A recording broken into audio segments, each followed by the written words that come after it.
to the flag of the United States of America, and to the republic for which it stands, one nation, under God, indivisible, with liberty and justice for all.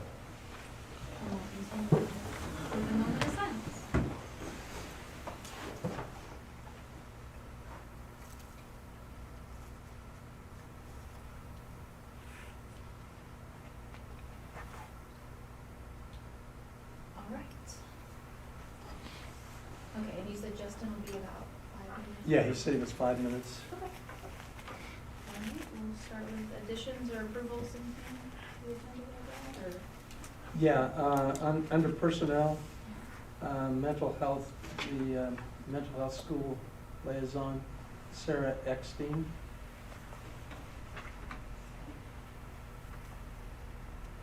And there's a resume if anybody wants to look at it. All right. We've got a motion for that, to change the agenda. Okay. Anybody have any questions or discussion? Okay.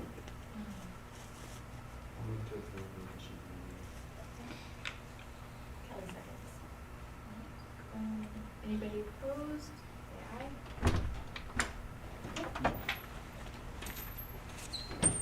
Hey, Justin. Hello. All right, moving down to principal reports. Mrs. Huntley is at the combination music concert at Mission Valley. So. Mr. Oliver, anything? I don't have anything else to add other than today was the first day of the fourth quarter. It's hard to believe we're there, but we need to hang on because it's going to go fast. So it's that time of year. A lot of activities. We thought we just came out of that. A lot of activities, which we did, but there's more to come. So if I can answer any questions, I'd be happy to try. Thank you. Thank you. Ms. Kephart? The only thing to add was I had mentioned in my report that we had a literacy training in February. I got very positive feedback from the teachers on that, and they're excited. We're going to have a follow-up PD to it, like a continuation on March 24th. So they're looking forward to that. We held the first one at AES, so we're going to hold this one down at Maple Hill. So the teachers are, both buildings are going to the trainings. Let's see.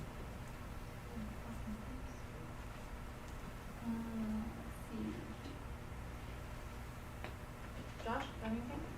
I don't have anything extra. Okay. Am I missing anybody here? I got a question for Josh, real quick. I was reading in your report, the, what's the sharing money, the E-rate? E-rate, yeah. So that percentage is based on your free and reduced lunch? Mm-hmm. Really? And, well, did you? I mean, I guess I found that fascinating, that there's so much, I guess, money there, right? That is so based on free and reduced lunch. Mm-hmm.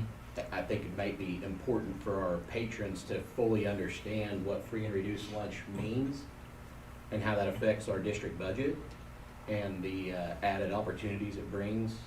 I mean, I don't know. I had no idea that it was that big of a deal until I got on the board, but I did read that and thought I'd bring it up. So.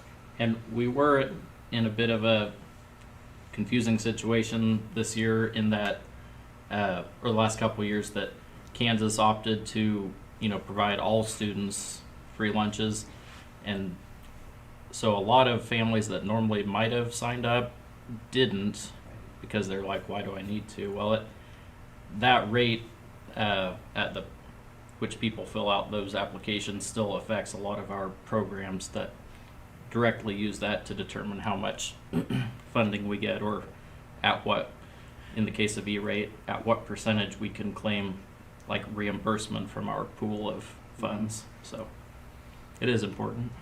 And we tried following up with them, calls, emails, etc., of people, and specifically the quote selling pieces with the then reduction in or free then on your fees too. So that things that they were having to pay and it Yeah. I mean, I've got a freshman in high school, but I've never enrolled my kids once, so I have no idea what that process even is. Is it complicated? What's the No. qualifications, I would assume, or? Yeah, all they have to, on this one is it was a family economic status sheet that you filled out. And it was, I think, less intrusive than, or, you know, not any more intrusive than the previous one, when we had to fill out that free and reduced form.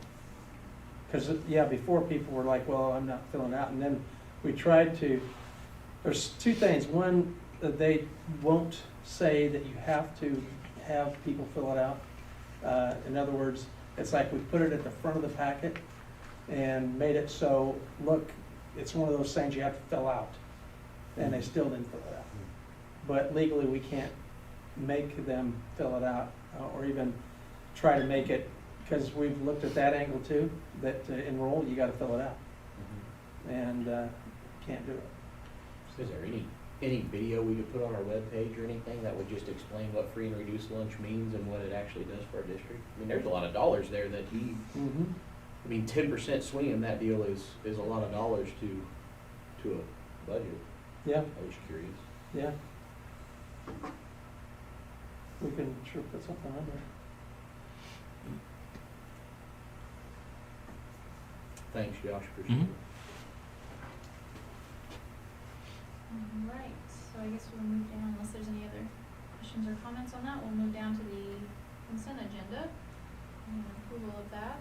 Anybody have any discussion or questions on the consent agenda? Okay. So do we have a motion to approve it? Somebody move for approval. Second. Good, Tony. 22nd. All opposed, say aye. Okay, motion passes. So, on to old and new business. Brad, the rural housing incentive? Yeah, the Muncie County Economic Development Administrator, Jim McGregor, that talked to the board. I attended, they had a meeting with the city council and had a representative for the developer out there at the city council meeting, and attended that and listened to their presentation. And the city council unanimously, they asked, well, what effect would it have on the school? What's the school's feelings? Those kind of things. And so told them just the same information that's listed in the Starnes notes about these possibilities, and the fact that we possibly could gain so many students at roughly $8,000 per student on your weighted FTE on your Form 150 for your general fund, and what that could mean to the district annually. And the fact that if you don't do anything, you're getting $6,800, $8,600, whatever it was, on the lots just themselves, not having them developed. And then if you chose to have them developed, what it would cost, et cetera, over those 24.18 years. And basically, he explained how the developer, for their infrastructure, depends on, it could be 24 years, it could get paid sooner, just depending on how much they get and where they get going. But it's on them to develop those 16 houses. So there's two things that could happen after the city approved it, and they approved it unanimously, that the county commissioners could say, no, we don't want it, or the school district could say, we don't want it. And then we have up to March 22nd, I believe, to have a resolution saying that we're against it. But it's one of those type of things, I think, that basically you're investing money to make money. And housing is a big thing for the county and for our school district, and trying to find them. And it's all on them to take care of that piece of it and develop it and to work forward. So they're wanting to develop it so that they can then continue and have their infrastructure paid for. So I don't think it's a negative thing at all I mean, yes, you potentially you could lose some money if all 16 of those lots were developed without this, but I don't know if that's going to happen and or when. I think if it was gonna happen, it probably would have. That's why they've got a program like this in place, huh? Yeah.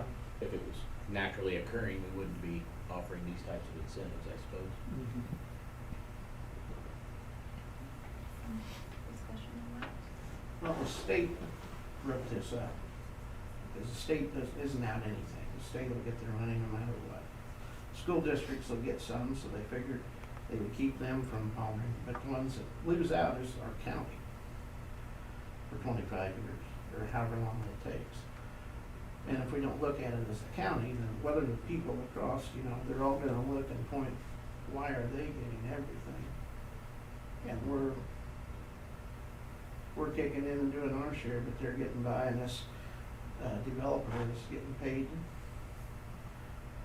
That was my conversation with Commissioner Fager, Mhm. sitting Friday. And I don't know how they voted today, I'm not sure. I'm not sure either. He said there were concerns with them also, but now, I don't know what they did. But I know there would be residents down there that just finished up paying their special taxes that might have a lot, wondering why did I pay for 20 years or however long it is, and now you're gonna let everybody else have it for free. And there are some lots down there that probably won't be developed, or were bought with the intention to be an insulator from the neighbors around, so you're gonna develop that. Streets, curbs, and all that for them at no cost. So there'd be a lot of conversation about it. And I don't know what, like I said, I don't know what the commissioners have done. But it takes the risk off the city. The last time they did, they passed a bond, so each person was assessed special taxes. Well, then the ones that came in and were gonna do great things, and they built 14 houses, and then it stopped. Of course, economic times kind of turned right at when they were doing that, but then the city, the guy went bankrupt or whatever and turned it back, so the city at large, everybody in the city picked up all of that, Mhm. that bill, so it's kind of egg on their face in that way. Mhm. Yeah, I don't know that this is the right way or not, but I just had feelings that way. I know there were patrons in town that paid a pretty considerable sum to go. They owned almost a city block, so by the time they went 3 sides around, it was a pretty good chunk of change that they had to pay. Mhm. And I'm sure they'll have feelings.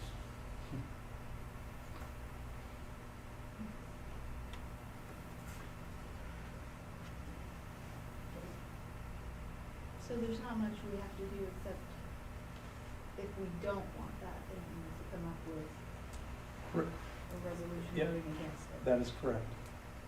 And since we wouldn't have a meeting before then, we'd have to have a special meeting, and if the feeling is that the school district would want to be against it, to pass a resolution against it.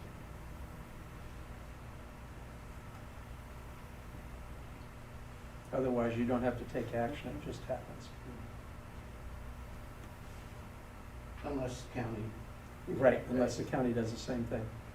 I guess the things that you're talking about, that's kind of what they're there for. I mean, your county commissioners need to be involved in it. Is there anything negative for the school district? no, the school will still Yeah. get money no matter what. And then, when we get it at the full, what we Correct. would have, but we will get money. Right. And then there is a chance that they would have families that they would bring in, possibly. I mean, we don't know that. It could be retired people that move in and those too. I guess with our district hat on, though, it would be tough for us to say no, correct? I mean, But what? it would be tough for us to say no to it, correct? If with our school, just looking at it from a school standpoint. From a school standpoint, Right. it would, but if we look at it from a Right. county standpoint, then it's a totally different picture. And they, Joel said he was gonna ask for some things that they would do, and that, according to him, at that point in time, he wasn't in favor of it, unless they put some caps on what was going on. I don't know, it'd be interesting to see. I've never seen anybody today ask them how the meeting went. Yeah, I'm not sure.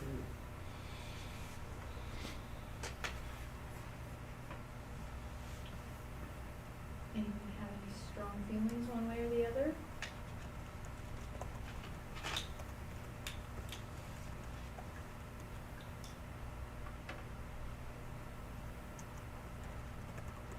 I think from the same perspective that Justin talked about, I don't think from a school,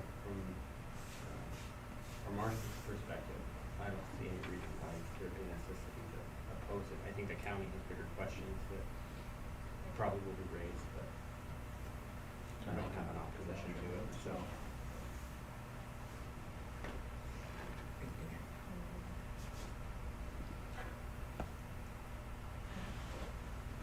Okay, we'll see that we need to have a resolution. Okay. That's just a discussion item, right? Correct. Okay. So, we'll move on to the COVID update.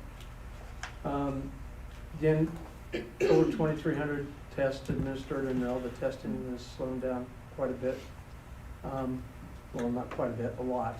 And 36%, I believe, of staff and 24% of, somewhere around there, of the students, as far as those that we know about that have COVID. But, yeah, it's still open if people would like to know as far as getting tested.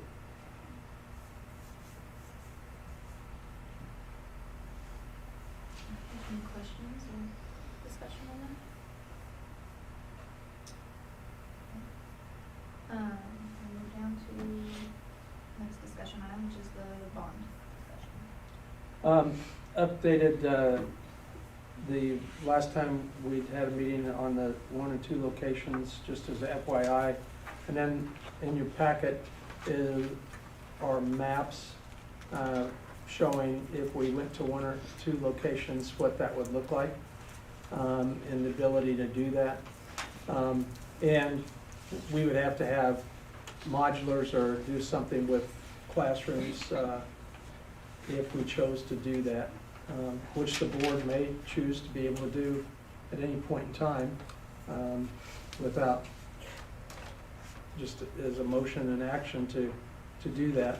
And the first one was the PK at Paxco, and then that would also entail that we would use the middle school, and then the 7 through 12 would go to Alma. And then the second one with the 2 location pieces, if we had PK2 at the Alma grade school, and we'd possibly have to use the modulars, and then 3 through 6 here at the junior high, and then 7-12 at Alma. And we looked at all those things. And then, as made reference, the 1 and 2 locations, your biggest savings is going to be in personnel. And so we went through, and you can see what we did with personnel, and relatively the same as far as the amounts with personnel in 1 and 2 locations, other than the sharing of a library media tech piece. And those result in that 384,000 savings, 370,000 in 2 locations. Then took into the square foot difference at $1.84 square foot, that's insurance, utilities. And we then added back in the square footage for additional enrollments. So that's why the difference is that we added back in 4,000 square feet for classrooms if you had 1 location, and 2 classrooms if you had 2 locations for classrooms.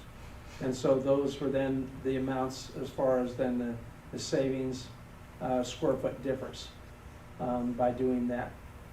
And then transportation, and that's relatively, that's as close as we can get with what we've been through and looking, but roughly, and because we don't know for sure, but if you just use the federal mileage rate, 184.65 in savings as far as with the transportation differences in time and et cetera. Then the deferred maintenance, it's all off the roofs of the Trimco when we had our roof study in 2017. If we had at 1 location, we'd have roofs both at the junior high and Maple Hill that we wouldn't be replacing. So that's a one-time savings of the $699,000. And then, excuse me, if it's two locations, it's at Maple Hill, which was $315,000. There's also, and this is where we added in the potential loss of students at $8,000 per student. And our 425 students with the weightedness become 840.3 students. So if we say we're gonna lose 10 to 15 students, then, and if you say at one location you're gonna lose more, used 15 times that 8 to get 120,000, and use 10 if we have two locations for the 80,000. And again, that's just, who knows?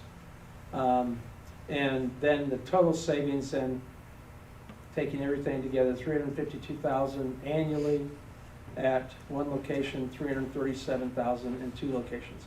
Savings of the difference between 15,000, a little over 15,000 annually between the two locations. And then if you did go to a 25-year bond, then what that savings would look like over 25 years, 8.8 million for one location, 8.4 million in two locations. So, and then the bottom one is, if you take everything, including your deferred maintenance, which again, those are the one-time scenarios, then you get 1.01 million and 652,000. Again, that shows that $399,000 difference, which was reflected up above with the savings. So in the roofs. So that gives you an idea of one or two locations and what that may look like, and again, updated to include potential loss of students.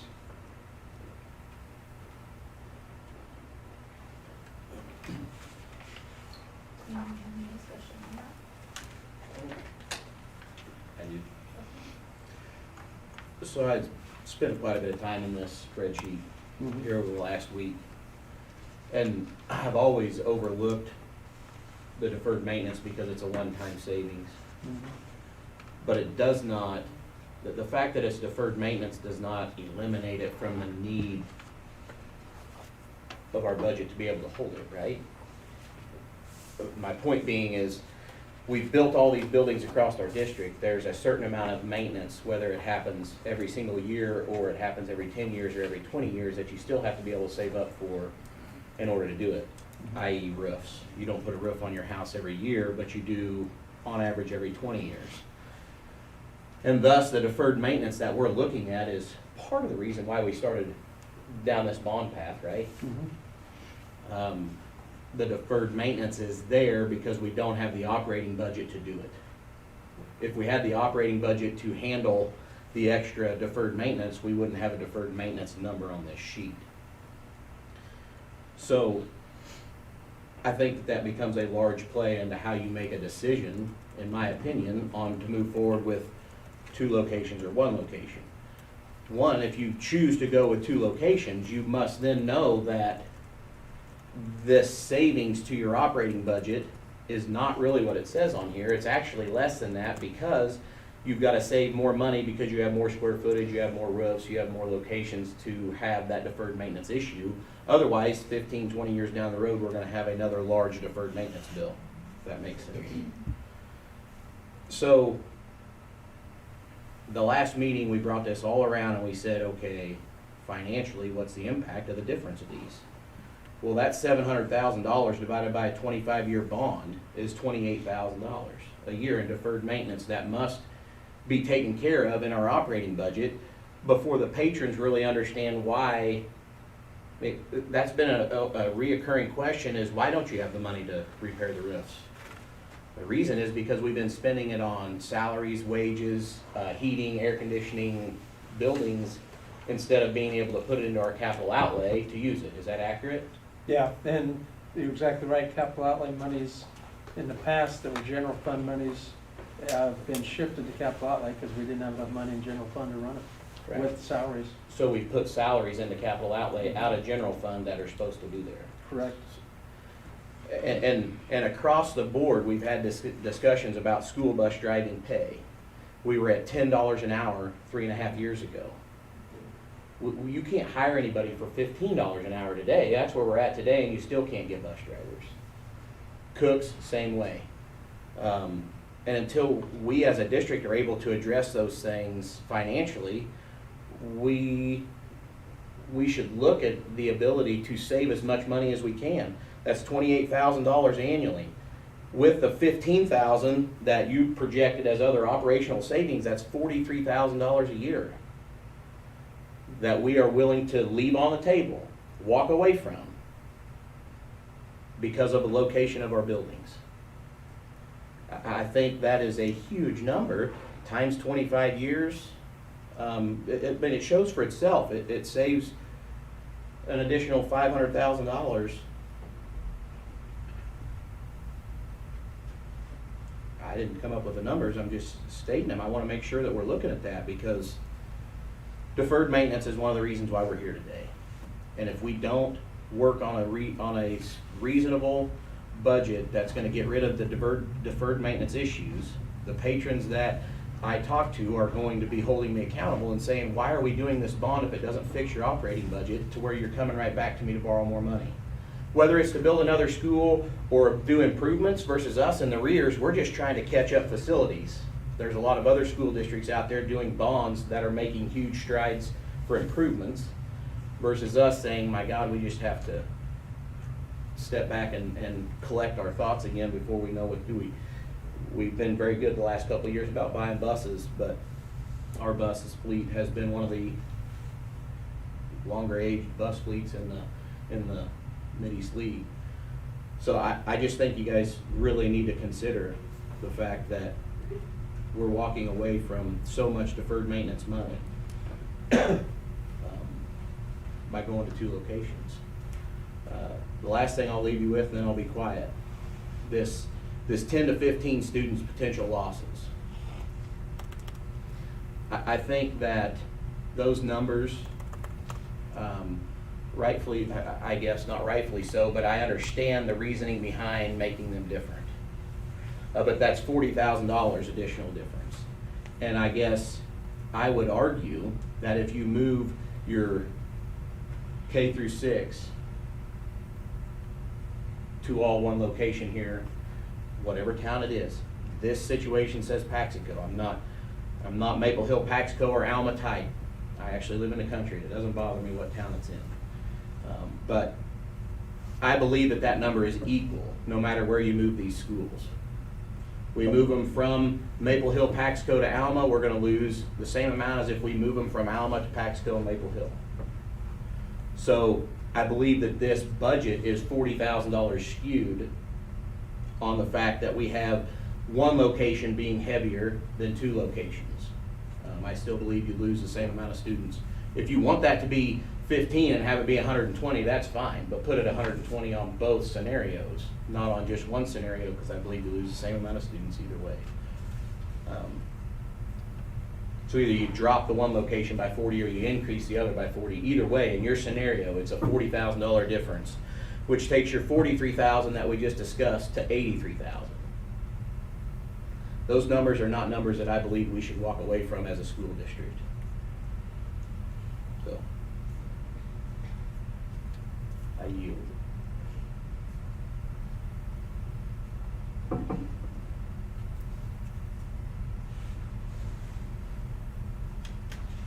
discussion on that? Yeah, I have some discussion. Okay. There's a plan, simple. Just turn it back here.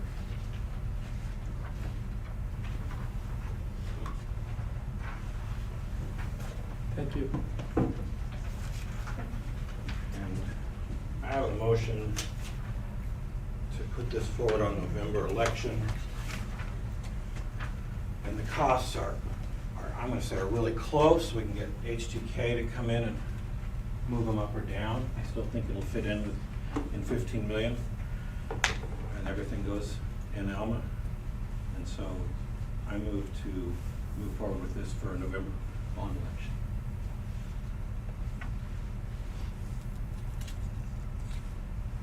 So recap, you've got a $15 million bond Yep. total. You want to kind of walk us through this, Jerome? if you can't understand it, I sure can help Understand it, I you. just thought it would be nice if you could do that. I don't know that we need 1.5 million in new roofs if we consolidate now, so maybe that's too high. Where are the roofs that we need right now? So this is, as I understand this is for one location Yes. in Alma. Okay. I'm not exactly sure what that total, I mean, the biggest one is gonna be at the high school, the old high school. But there's multiple roofs. Correct. And are any of these in Maple Hill or Paxco? They're not. Okay, so the number's close. Yep. Maybe it's, 154. Yeah, because we were, I'm 16. sorry to interrupt you. No, go ahead. We were, total, the entire district is 2.6 million. So, yeah. I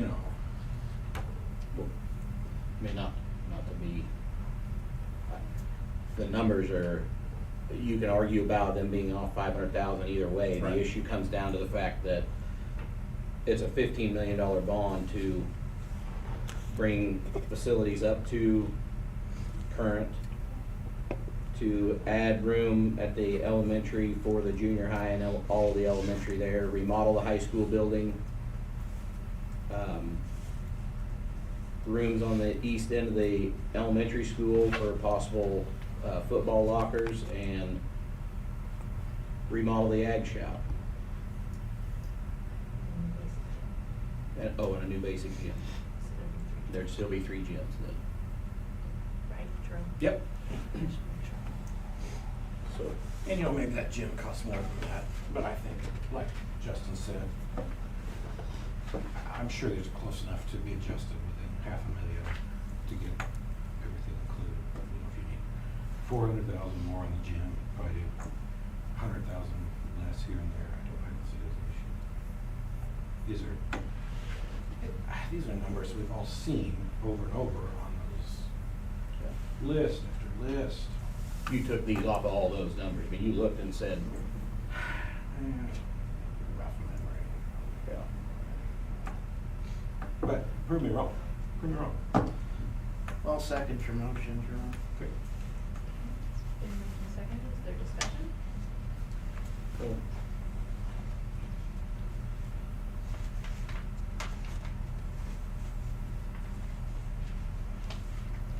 I like it. Well, tell me what's wrong with it.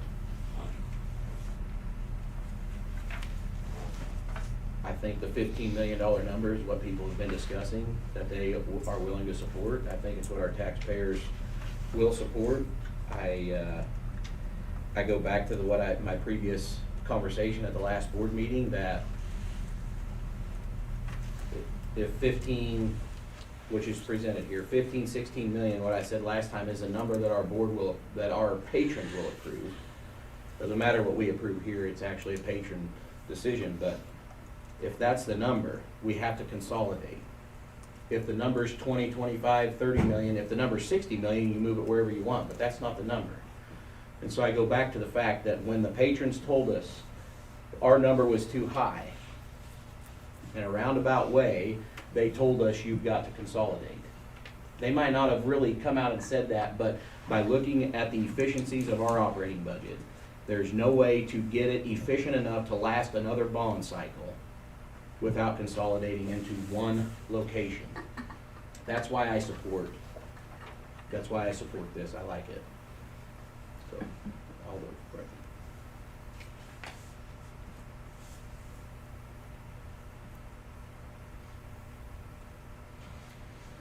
And I would vote for it if everything was here in Paxton. And I would vote for it if it was all in Maple Hill, because the town doesn't matter. I'm decked out in Wabunsee outfits and none of it says a town on it. I believe in our Wabunsee Charger spirit more than I believe in what town my kid goes to school at. My family's a diehard KU fan. My dad would turn over in his grave when he found out I graduated from K-State. I am a true K-State fan today after being part of their environment. So, It's too bad. things change. Things Sad change. for him and Steve. Other thoughts or discussion?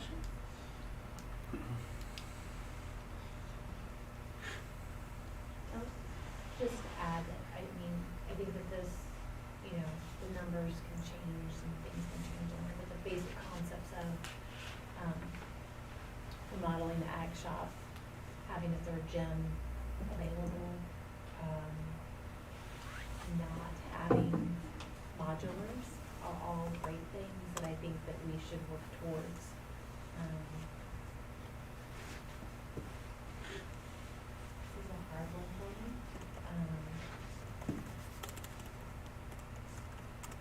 Because of where I live, I do like the one location concept though. I think in the long run, I think that's best for our district, is to be in one location.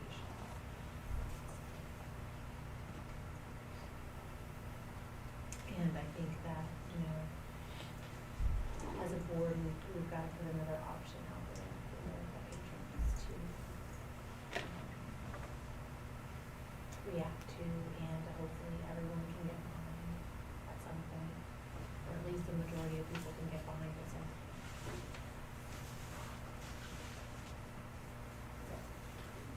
Jim, did you have something?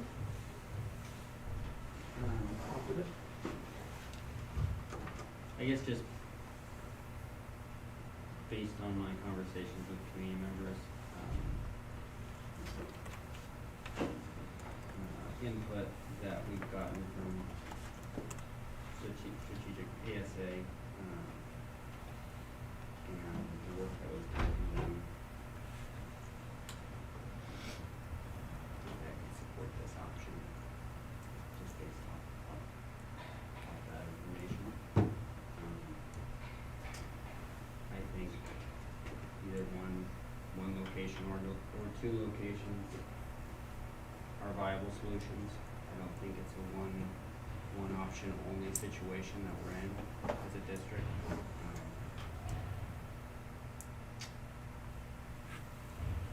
think in terms of the deferred maintenance, probably have a little more cost if you have two locations versus one. Basically the gymnasium, I mean, because you still have to have the classrooms. So I think it's pretty similar. Administration's pretty similar. Cost-wise, I think either way, with one or two options, we'd be saving money. We'd be better positioned to, long term, have a capital outlay that would be able to handle the deferred maintenance costs. So, I think the option that was brought forward by the committee, this most recent time is the most viable option. How was that? Why was that? What was that option? Tell me what that was. The two location model with a pre-K through 6 in Paxico and 7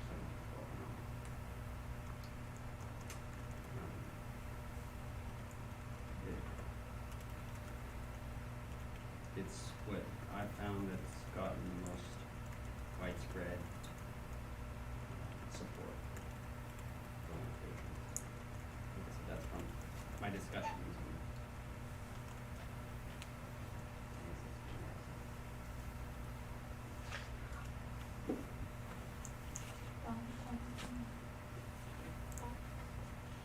Well, I look at it from a black and white thing, and most money that we can save is the way we should be looking at it. When we shop for buses, we try to go, not always, but you try to go with the least expensive. The cheapest isn't always the best, but this is cost saving, so it's not looking at the cheapest, it's looking at what will save us money. And I think that the patrons would look at that. That's ultimately up to them whether they say yes or no to the plan. We're just presenting this to them. But I can in good conscience, which I did second it and vote for this plan, in the savings that it brings. And it just makes sense to be in one place. I think if you asked our former transportation director or our current transportation director, they could tell you it's a whole lot easier if you were leaving from one place and returning to one, rather than having buses pass each other on the road, and it only takes one flat tire or one dead battery or anything that can happen to throw that all in a big mess.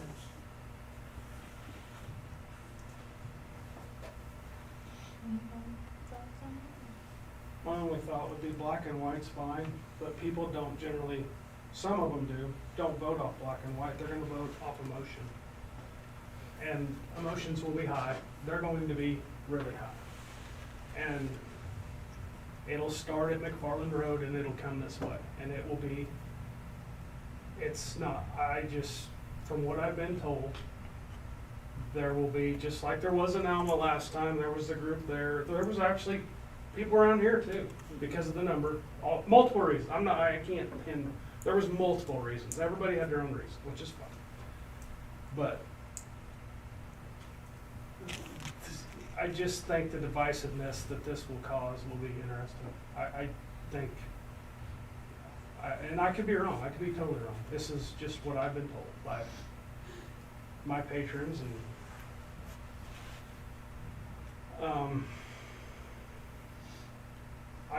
yeah, the numbers, I think we'll lose more students, but that's my personal opinion. So I think that number actually gets wider. But that's people that have told me point blank. Who knows? We've heard both ways out there too. So, yeah. I think, obviously, and that's why we've all talked. We've, what, 3.5 years we've talked about this. So I think everybody pretty much knows where everybody stands. And we've talked, I don't know how many reasons. Everybody has a reason. So, but I feel like this decision isn't totally black and white. I get that. That's easy. Actually, that's the easy way out. But I don't think it's that. My personal opinion. Probably wrong. I don't think you're right. I think whatever decision we choose is gonna be a tough one. But they should have, people should have a choice to vote. I And then they vote it down, that's fine, and we just start. I didn't say they should never vote. Yeah. But I I mean, never said that. on this plan, and everybody's gonna be, there's gonna be a negative group, and that's fine. But if they vote it down, I'm not sure there's any options left, except we'll just consolidate by 4, so it's whatever we have to do, and they can live with their decision. I will live with their decision. I just wanted to add from Tony's comments is that, I agree with you, it's, decisions are not black and white.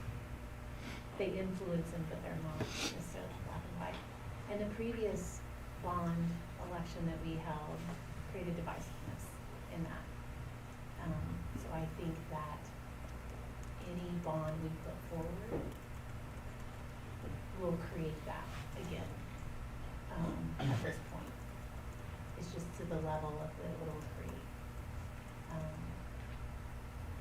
And yeah, we would all love to have the status quo and keep everything like it is now, but it's just not possible at this point. We no longer have one-room schoolhouses. There would be, 15 in this area or something like that. It's just not possible anymore for us to do that. And I think that's part of it. That's why we have to look forward more than what my personal feelings are about it and what is best for our district in the long run.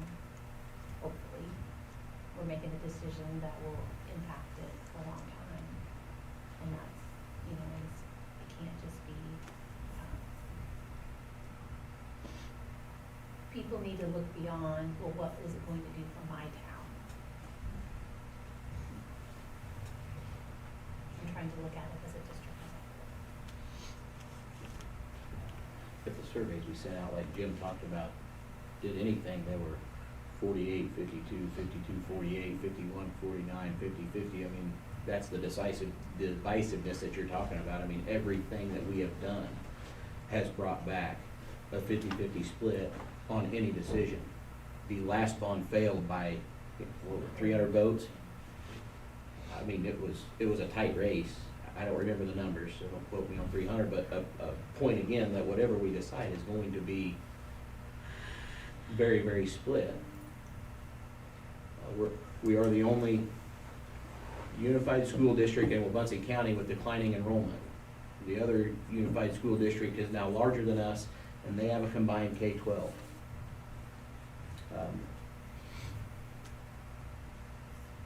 I don't know, if we have an opportunity to grow, I believe it's as a united front in a location and not spread out. It seems to be parents' first choice is deciding to go to something that is more collective located, everybody together. My kindergartners with my freshmen, and I can go pick them up and go to the games, do all the stuff all at once. And that's proof is in the Mid-East League. I mean, look at them grow. Rock Creek's different beast. They're still spread out, as Jim's pointed out, but they're a 5A school. They don't have they have to have the space, so they can't build fast enough, but it's gonna be divisive. My only thing to Mission Valley, don't you think location has a little bit to do with that? And we're moving further away to where they're drawing their students from? Because it's a fact where they're drawing their students from. It is. Yeah. I mean, there's kids from Rossville that go there, there's kids from Alma that go there, there's kids from Topeka, there's kids from North Lyon County. I mean, why don't they go to Northern Heights? Northern Heights is quite a bit further from Washburn Rural than Just what? saying, they're drawing kids from there. From Northern Heights there? Yeah. And there's no easy route to get to Mission Valley. No, there's So, not. as far as ease of I access just- goes, it would be the most complicated school around us to The get staff to. members that I know there say they're drawing from Topeka.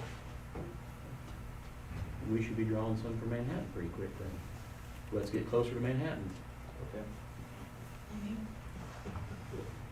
I mean, That's going, that school there.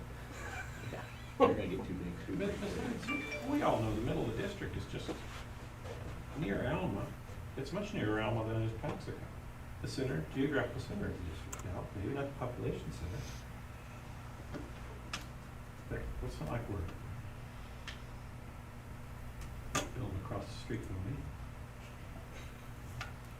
That might be unfair. I asked a farmer, a local farmer, last week, why he did not support the previous bond. And his exact comment was, I couldn't support the previous bond because it was in too many locations. The reason he had for that was, I have 3 feedlots. He's a cattle guy, so I have 3 feedlots within 10 miles of each other. Why would I put working facilities at every single feedlot? When I have working facilities at home that I need to invest more money in, I'm gonna just add more pens. That's easy for me. It may not be for some people, but when he put it that way, I'm like, well, the patrons already built the working facilities in Alma. I didn't even vote in the last bond. Was barely old enough to. They built the working facilities there, though. I didn't do that. I mean, I think this is, everybody has written valid points, and I think if you're looking at it black and white and the financials of it, it's logical, but when you factor in the emotion, it's hard. But I agree with Kelly in that we need to stop looking at this like, how does it benefit each town? Because we're Wabunsee School District. We're not, I mean, I think it used to be Paxico Middle School or whatever, and then you've got Alma, and I don't know all that history exactly, but we are one school district. We need to do what's best for the school district. And I do think the patrons, should have a vote. I don't know that I agree with the comment that if this particular vote fails, if it goes up for vote in November, if it fails, then we really don't have any other option but to, you know, force consolidation.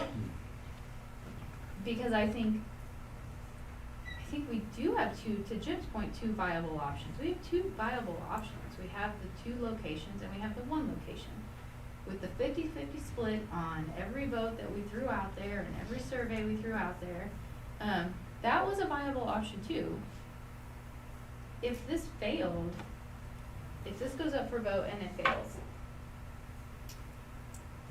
and I guess I could be opening Pandora's box by asking this question. I don't even know, but I'll throw it out there. You know, if it fails, then why couldn't we go back to the option that was presented by the committee and say, okay, so the first option that we presented, it failed because of cost in buildings and then all the other millions of reasons that were thrown out there. And if we put this up for vote and it fails, then that question's answered. Okay. so Right, you- but then you're- couldn't we You're go literally back- arguing that we should just at least put this forward to a vote, right? Okay? Yeah. Everybody else got their say. Yeah. So, I don't think that it's true that we don't have another viable option. I think then, I think they're both, I have always said that I think that they are both good options. Always said that. Then and I guess my suggestion would be if the patrons say, no, we don't want it all in Alma. And I guess we should give them that opportunity to say yes or no, because that has been the main source of contention with this bond discussion is which location or locations. So maybe we do need to get that answered. And then if it's answered that they don't want it, then I say that we do what the committee says and say, okay, fine. We'll put that price tag on two options and see if it works. They're both good options. You know, if we support this as a board and we put this up for vote and we all agree that this is something that we, you know, we're behind, then I still would ask that if this failed and it went back to another option, that we would still have that same support looking at another option. Instead of just deciding that we're just gonna force them all into Alma, because I think that's not what's best for our district. And I do believe we still, regardless of whatever factors you throw into it, need to try to do what's best. And if everybody's gonna come to Alma, I believe it needs to be with a bond so it's done correctly and in a way that is beneficial to our students and not detrimental to the district. And so I'm sorry, that comment just fired me up and I'm sorry, I'm getting fired up I'm sorry here. to interrupt you. But I just don't, I hate the idea. I detest the idea of saying that because the community doesn't pass something, that then we're gonna force them to do something.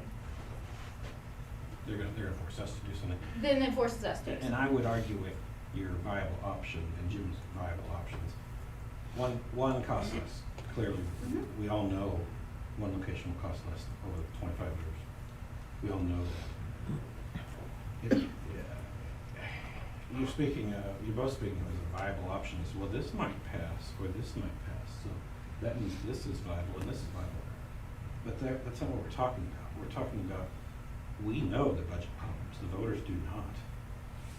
So passing a two-location plan, they're gonna wonder, well, why can't you afford to maintain these schools? We voted for it.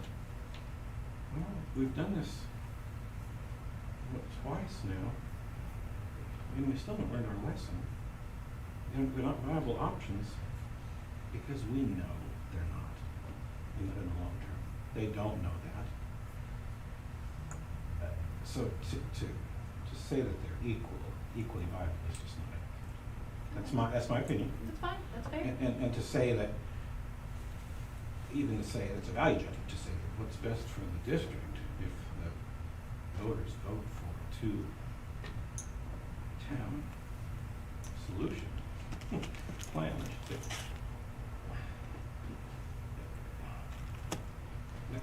That can't possibly be what's best for the district. Because we know where we'll be at the end of the bond year. We know that because we're there now. And please, if you have an argument that opposes what I just said, please tell me. You know, I haven't heard it. Maybe I should have heard it. Kelly, I'm just gonna add one more thing about deferred maintenance. So deferred maintenance, it exponentially grows. So right now, we're here, but what happens over time is our billings age and we can't invest the money because we don't have enough money in our capital outlay because we're spending it on salaries. It exponentially grows over time, and at some point in time, you get to a point where that building is no longer worth, it costs more to fix it and to repair it than it will to, if we would have done something 5 years ago or 10 years ago or something like that. And the longer that we put off trying to do something with our budget, the longer that we put off trying to either pass a bond that helps to reduce our overall operating costs and to fix our maintenance issues, that exponential curve just goes up higher and higher. And it goes along for a while and then it exponentially goes much higher.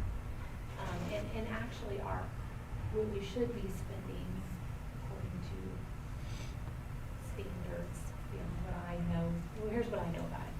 We should be spending about 2% a year of the replacement value of that building is what we should be spending on maintenance each year. And so we're either spending it each year or we're saving it up because then we have roof that we need to do or an HVAC system that we need to upgrade, but we need to be spending at a minimum 2% per year. Those would be industry standards that we should be doing. And I just wanted to add that so that we know that we can't wait. You know, each year that we wait, the deferred maintenance is going to go up even more than it is now. And the other thing I would add, I know that a lot of these figures Jeremy probably got from what we had in 2020, information that we got from the architects, and then the construction costs are inflating quite a bit, so that we know that, you know, it may be different than this figure. And our patrons know that, yeah, that might have been 15 million 2 years 12 months ago, or 18 months ago. But it, you know, inflation is real, and everybody knows that at this point, but just to remind people that it may have cost us 15 million to do this in 2020, but now it's gonna cost us whatever amount that is. Could be 16 and a half, Yeah. whatever, yeah, I see what you're saying. That's a valid point. It was actually 12 million when Jerome brought it up the first time. Oh, so it's added for inflation. Well, I don't know if I was talking about football locker rooms on the east end of the elementary at that time, and I'm not sure I was talking about an extra gym at that time. So there's a little bit of correction in both.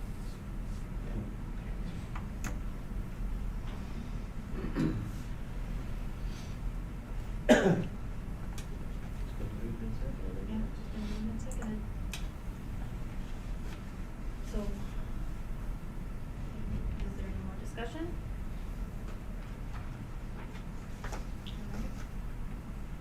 All in favor, to present this option, for vote for the community to vote on in November? Kelly? Can I just add Yeah. something that we would want to refine this? Yes. Right? Yep, Because yep. it may not be, Right, so, Yeah. you know, Like present this option and then BHS will help us Right, okay, line this right, out. thank you. I just didn't want us to get stuck on something tonight in these things and then we need issues. Yeah. right, no, that's a good point to make. So, all in favor though, presenting bond option with one location of the road in November, say aye. Aye.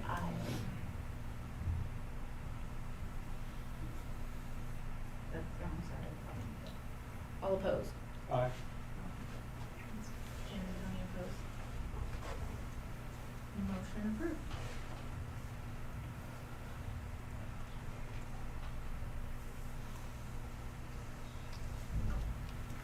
Okay, yeah, Okay, Kelly. so should we then, what should our next steps is, Well- to refine this? Yeah, I would assume that at our next meeting, we want to discuss more details or, Which is good because your next agenda item is approving the construction manager at risk contract with BHS.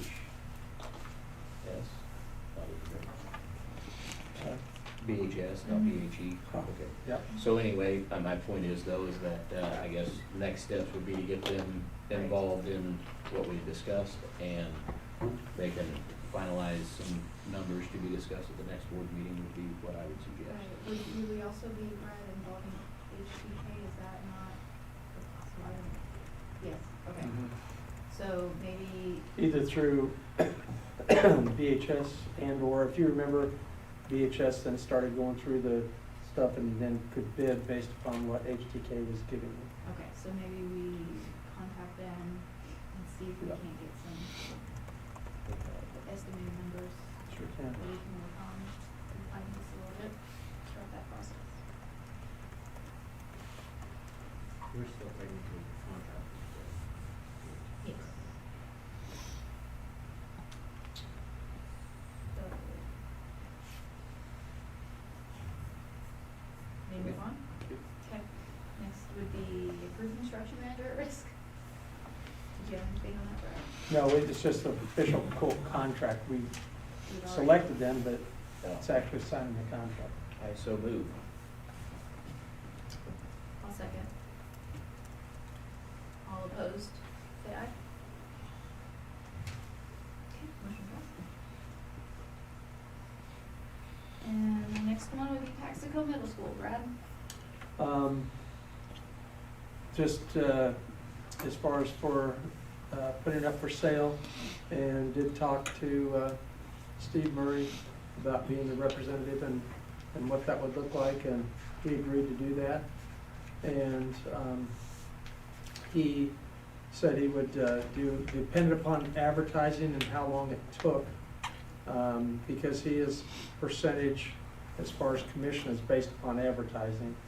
So 3 to 4% could be looked at, and just again, what the asking price would be. And then 20.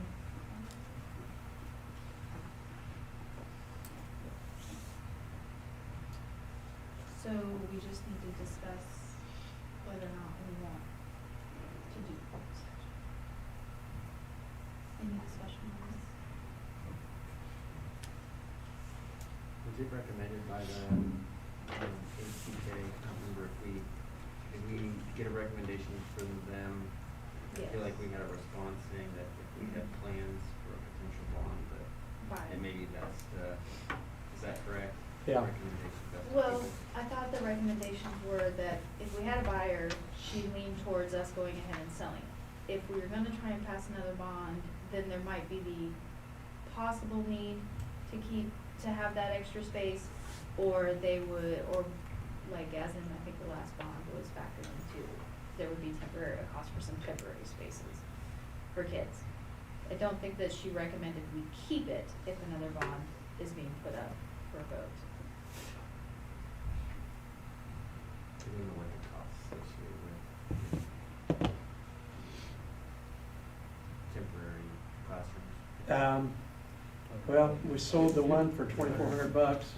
Didn't you present these costs to us at the I last thought they meeting? were like I'm sorry? 3,500 a month or Yes, something like that, wasn't it? Yeah, we just went this. Yeah. And besides, if this is the bond that we passed, we won't need extra space. Right. And so, surely you don't wanna argue that we're gonna save that building, say, 3 more years in case we need the space when maybe. No, you don't think we'll need it though for the, Well, we're adding on, we keep all schools open until we move everybody over there if this passes, right?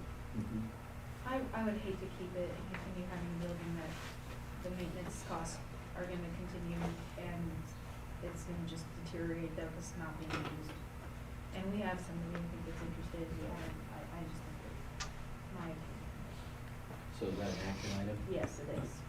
I so move to get the Paxco Middle School set up and ready to sell under the current, with Steve helping us out. Is that an appropriate motion? Do we have a second, any discussion? Second. Okay, do you want to second it, any discussion? And the asking price of $125,000.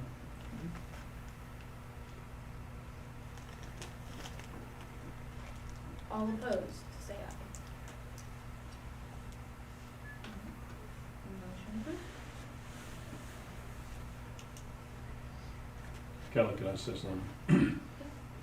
Originally, when we were talking about selling that building, I thought we talked about a no competition clause or Yes. something to that effect. Yes, and that's in here too, Steve, that's a good Okay. point, is saying that with the 125,000, with the no competition clause, educational competition, Good. yeah. Good point. Okay. Moving along then, dropping down, the negotiations letter.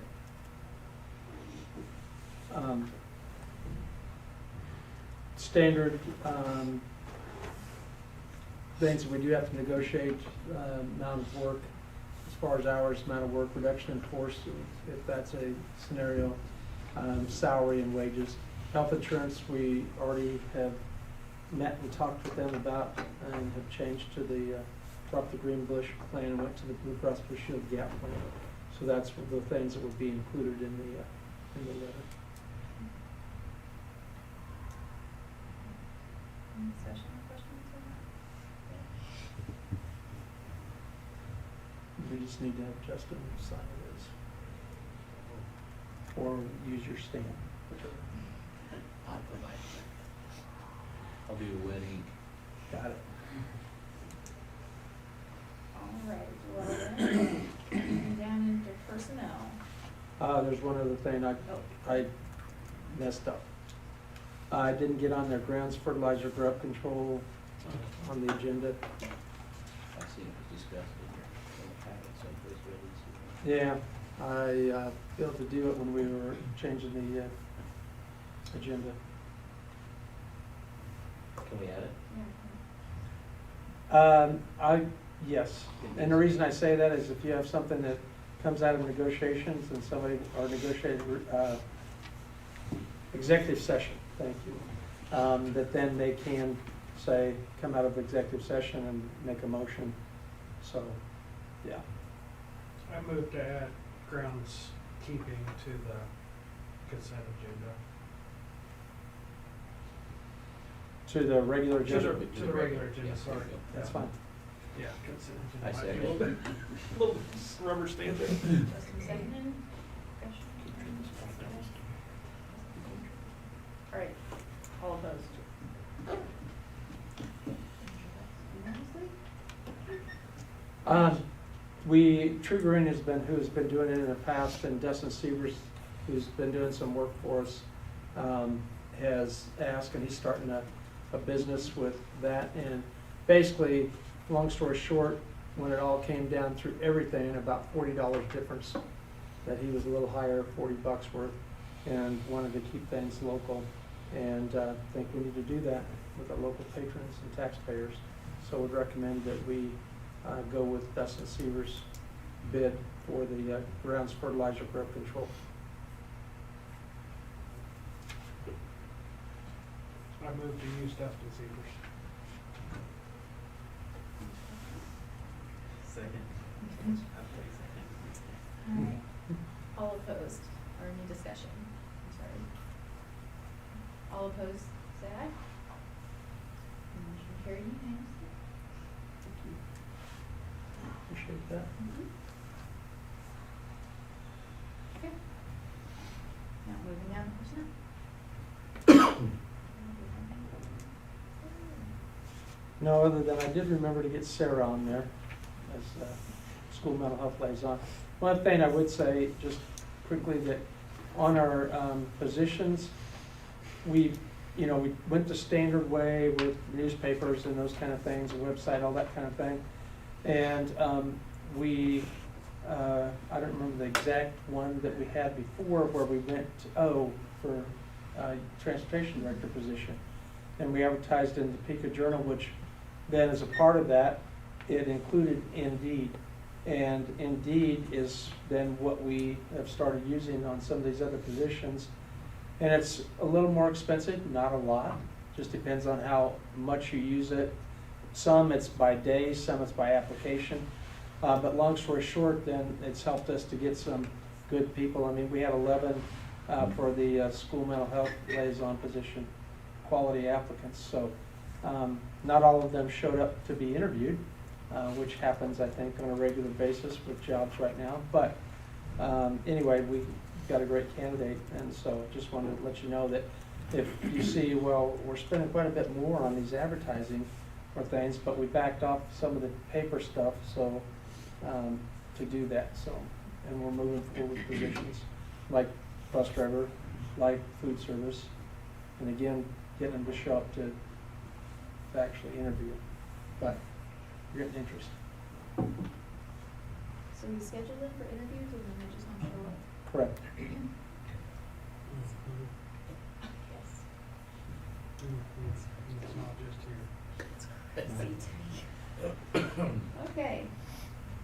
Well, first action item there, personnel. Have a motion to approve. So, ma'am. Kelly will second. Second, any discussion? Are we accepting employment as submitted, Yes. as it's listed here? Yes. So, With the addition. position, do you want to do one I more? think, yeah. Okay, so, or just Dawn can do something motion? I just think you, I mean, I Somebody bet needs John to- doesn't care since he motioned to have you read it off. Okay, all right. So, motion to approve employment, to extend Mrs. Hutley's contract, extend Principal Oliver's contract, Mrs. Kepler's contract, and then number 2 as well. And then accept the resignation and retirement of David Amer, District Mental Health Liaison and Spanish teacher, and Ms. Brooke Jansen, AES 5th grade teacher. The new hire of- And new hire of Sarah Eckstein as the mental health liaison. I assume she's not a Spanish teacher as well. That is correct Okay. assumption. So it's been motioned and seconded. All opposed, say aye. All right, motion unanimous. And then moving down, I guess, then to superintendent board forum. Just again, a reminder, April 5th at 2 p.m., the Maple Hill KSDE Challenge Award presentation. I sent a calendar invite out. If you can make it, that'd be great. And want to include you. Our State Board of Education representative, Ann Ma, will be here to make the presentation to Maple Hill. So, and as more time or information comes out, then we'll get it out there. And I think I shared with you what the criteria was and what it was about. So that's April 5th at 2 p.m. And that's all I have to do. Justin? I've just kind of been picking on the high school a little bit since the last meeting. At least once a week, they've been scrubbing both floors as I've witnessed them do it, so, that's the only thing I see though. I went into the bathrooms, checked the bathrooms and the locker rooms, and both gyms were the floors were getting scrubbed, so hopefully, some improvements have been made in that area, so I appreciate, the staff taking that up with them. Thank you. They've been very good about, and we've been up front with them. I called the Paul, if you remember, the vice president or executive with position exactly with ATS, that was with us from Nebraska, that came and presented and just said, hey, this is where we're at. And so instructed, and we will be withholding. And so we've done that. And working with their managers, both regional manager And they've been coming out a lot more, and also been our regular on-site manager as well. So hopefully we can continue to move forward with that and be a good scenario for everybody. Thank you.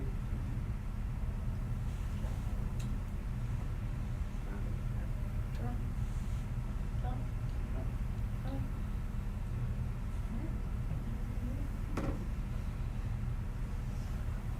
So standard things for you guys doing. I know it's almost spring break. Everybody else that, but I'm sure it is ready.